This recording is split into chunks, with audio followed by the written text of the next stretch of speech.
ගැහෙන්නිය ගැහණිය. ඇය ගැහෙන්නියක්. ගැහණු තමයි ලෝකේ වැඩිපුරම රැවටෙන්නේ. හැබැයි ගැහණු තරම් ශක්තිමත් జాතියක්, කැපවෙන జాතියක් ලෝකේ කොහෙවත් නැහැ. මගේ අම්මත් ගැහණියක්, මගේ නැගණියත් ගැහණියක්, මගේ නෝනත් ගැහණියක්. ගැහණිය තරම් අසීමාන්තිකව කැපවෙන චරිතයක් ලෝකේ කොහෙවත් නැහැ. හැබැයි ගැහණු වෙලාවකට හරියට රැවටෙනවා.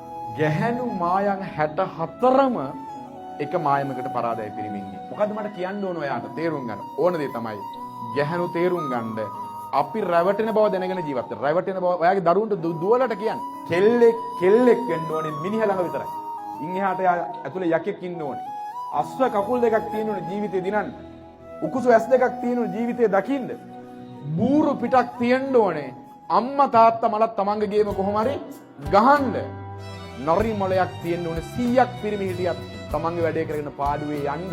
විසදරා දිවා කටුටුණු බිම